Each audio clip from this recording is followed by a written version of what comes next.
Local hero আর ওমর ভাইয়ের মাঝে ঝগড়া কে লাগাইছে জানেন? আমি তো জানি না, আপনারা জানেন? জানি না। রোস্টাররা। আচ্ছা, রোস্টাররা আবার ওমর আর কবির ফয়সালের মধ্যে গ্যাঞ্জাম লাগাইলো কবে?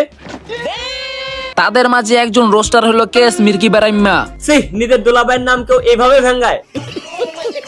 আর কেস মির্কি বেরাইম্মা এখন আমার খোঁচা দিয়ে 2টা ভিডিও বানাইছে। ভাই আমার ভুল হয়ে গেছে, আমারে মাফ কইরা দে।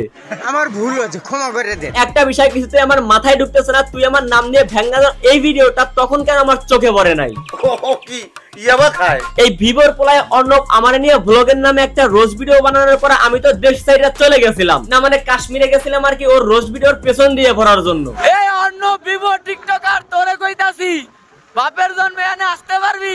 চিন্তা করেন, ওর নরমাল একটা রোজ ভিডিওর রিপ্লে ভিডিওতে যেন ওরা ঠিকঠাক মতো আমি ঠাপাতে পারি, যার জন্য আমি 2 লক্ষ টাকা খরচ করে কাশ্মীরে চলে গেছিলাম। জীবন মেরা শুধু টিকটকে যাই আমার নামে সমালোচনাই করতে পারবি। কিন্তু এখন আমার খুবই আফসোস লাগতেছে, কারণ এত টাকা খরচ করে কাশ্মীরে যাওয়ার পর মাত্র একটা ক্লিপে ওর রিপ্লে ভিডিও শেষ করেছিলাম, কারণ এখন এই যে ভাঙাচ্ছে আমার ভিডিও, এই ভিডিওটা তখন আমার চোখে পড়ে নাই।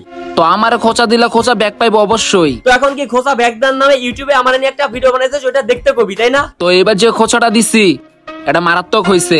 ভিডিওটা লিংক দেওয়া আছে আমার টিকটক আইডি ভিউতে, দেখে আসতে পারেন খোঁচা কাকে বলে। মানে ওই যে কিছু পোলাপাইন আছে না গ্রামে, যারা কিনা মারামারিতে না পড়ার পর তখন বলে, এই তুই চিনোস আমি অমকের পোলা, মানে নিজের কোনো পাওয়ার নাই, বাপের পাওয়ারের সমাজে চলে আর কি। ঠিক সেম ভাবে আমাকে ভিভো কোম্পানির মালিকের পোলা অর্ণব, তার নিজের বাপ না হলো মিডিয়াতে একটা বাপ রয়েছে যার নামে ভিডিও বানায় ভিউজ কামায়। টিকটকের একমাত্র এমন একটা প্রাণী যার কারণে দেশের অন্যান্য টিকটকারদের মান ইজ্জত যায়, যদিও দেশের কোন টিকটকারের যেমন মান ইজ্জত নেই, তবুও যেটুকু মান সম্মান আছে সেটা একমাত্র তোর কারণে চলে যাচ্ছে। তার মধ্যে প্রথম কারণ হচ্ছে তুই আমাকে নিয়ে কথা বলিস, যার ভিডিওর ভয়ে পুরো দেশের টিকটকাররা কাঁপে, তুই তারাই নিয়ে কথা বলে পুরো দেশের টিকটকারদের মধ্যে ভয় ঢুকাই দিছস। আর এইটাই হচ্ছে তোর প্রথম ভুল। সঠিক বলেছেন। আর তোর 2 নাম্বার ভুল হইতেছে তুই পিরিয়ড আবার মতো সস্তা একটা টিকটক সেলিব্রিটি নিয়ে কাপল ব্লগ শুরু করছস। আজকে প্রথম রোজা, এই প্রথম রোজাটা আমি রাখতে পারতেছি না, আর এই কষ্টটা শুধু মেয়েরাই বুঝবে। এই পিরিয়ডটা বা তার একটা ভিডিওর মাধ্যমে সে এত পৌঁছেছে পোস্টে পোস্টে একসময় সে সেলিব্রিটি হয়ে গেছে। আর সেলিব্রিটি মানে তো এখন মনে করেন যে লক্ষ লক্ষ ভিউয়ার, সেই সুযোগ কাজে লাগিয়ে আমাদের ভিভো কোম্পানির একমাত্র মালিকের পোলা অর্ণবের বিয়া করে আনিছে। আল্লাহ তুমি সবাইরে জোড়া জোড়া পাঠাইলা, কিন্তু আল্লাহ আমার জোড়াটা কই? তোমার জোড়া পিছা নেই। একটা কথা বলতে বোন, তোকে বিয়া দিছে কোন কাজী? চুপ করে থাক। তোকে যেই কাজী বিয়া দিছে ওর আগে ধরে চেক করবো ওর খাতনা হয়েছে কিনা। এরা দেখাই তো বোঝা যায় বয়স মাত্র 14 হবে। বাল্য বিবাহের অপরাধে ভিভো কোম্পানির মালিকের বলা অর্ণব এবং কাজীরা ধরে দ্বিতীয়বার সুন্নতে খাতনা করা উচিত, জানি পরে আব্বা ডাক শুনতে না পারে। কার নেতাকে তা জানি না, কিন্তু আমার নেতা তুমগো ভাইয়া। বোন তোর এখন ফিডার চষার বয়স, প্লিজ তোর হাতে পায়ে ধরে বলি তুই বড় মানুষের মতো রোমান্টিক ভিডিও বানাইস না, তাহলে ফিডার কোম্পানির মালিকরা না খেয়ে মরবে। এইবার চলো এই কাপলের একটা শিক্ষণীয় ভিডিও দেখে আসি। গাড়ি থেকে নাম। কে? তোর আগে নাম তো কইছি, গাড়ি থেকে নাম। নামছি, এখন বল কি হইছে? আমি যে ইউটিউবে ভিডিও ছাড়ছি ওই ভিডিওটা এখনো দেওয়াস নাই। কই পামু?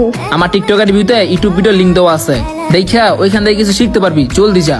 প্রথম কথা হইতেছে বৌরে দেয়া নাটক করে ভিন্ন স্টাইলে ভিডিওতে ভিউ বাড়ানোর চেষ্টা করলো। আর দ্বিতীয় পয়েন্ট হচ্ছে অডিয়েন্সদেরকে বললো যে তোমরা আমার বায়োতে একটা লিংক দেওয়া আছে ভিডিও লিংক, ওইটা দেখে আসলে তোমরা অনেক কিছু শিখতে পারবে, এখন যাও দেখে আসো। এইবার ওর এই ভিডিও দেখার পর আমি যখন ওর আইডির বায়োতে লিংকে ক্লিক করলাম তখন দেখলাম ওই লিংকটা ছিল একটা বেটিং কোম্পানির রেজিস্ট্রেশন লিংক। মানে অডিয়েন্সদের ভুলভাল বুঝায় জাস্ট একবার ওই লিংকে ক্লিক করে রেজিস্ট্রেশন করাতে পারলেই টাকাই টাকা। নিজে অডিয়েন্সদের ভোকা সোডা বানিয়ে টাকা ইনকাম করতেছো, সাথে আবার পিরিয়ড আপারে বিয়া করে কাপড় ব্লক করতেছো, আবার বিভিন্ন ট্রেন্ডিং ইস্যু নিয়ে এরে ওরে নিয়ে কথা বলে ভিউ কামাইতেছো। তোমার মতো সুইপার পটির পোলা আবার কথা বলে আমাকে নিয়ে।